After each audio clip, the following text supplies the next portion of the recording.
De 2015 à 2017, la SFAR avait mis en place un comité d'éthique pour la recherche qui délivrait des attestations appelées attestations IRB en dehors de la loi Hurier. Depuis novembre 2016, date de sortie du décret d'application de la loi Jardet, un flou existait sur la possibilité de maintenir un avis en dehors des comités de protection des personnes, puisque l'ensemble des études portant sur la personne humaine devaient passer devant un CPP.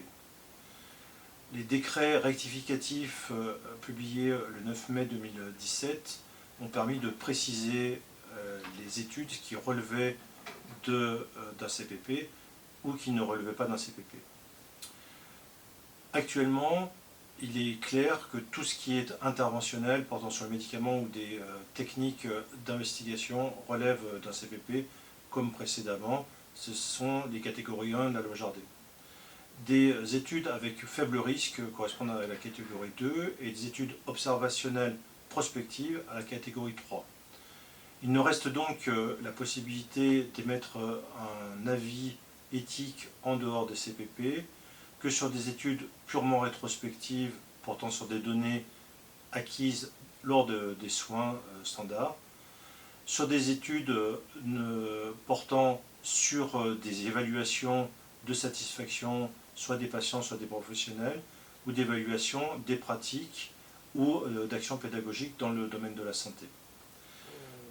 Depuis septembre 2017, le CERAR est réactivé et vous pouvez soumettre vos dossiers.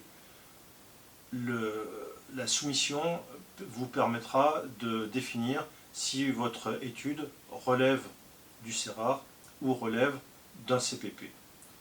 Sur le formulaire de soumission, vous trouverez successivement quelques informations sur l'intitulé de votre recherche, votre nom, votre adresse et la date de soumission.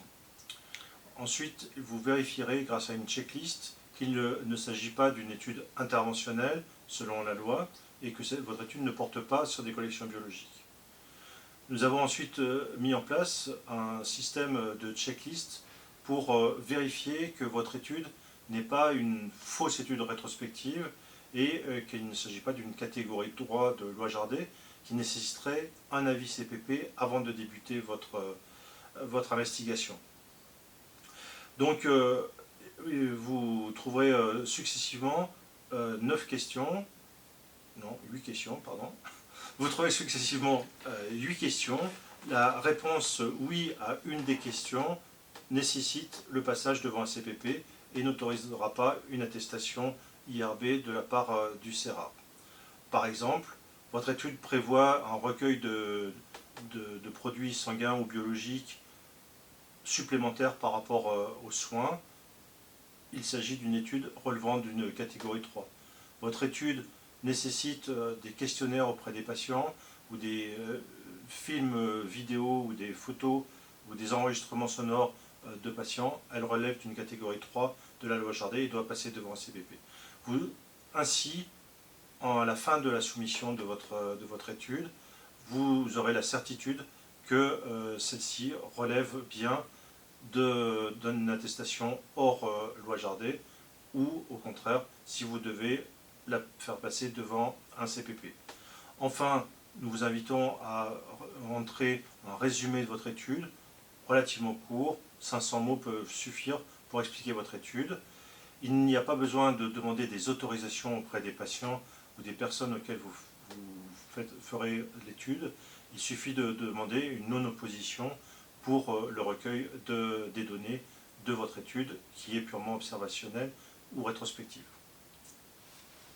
Nous avons essayé de faciliter au maximum cette soumission et nous restons à votre disposition pour toute amélioration de la prestation.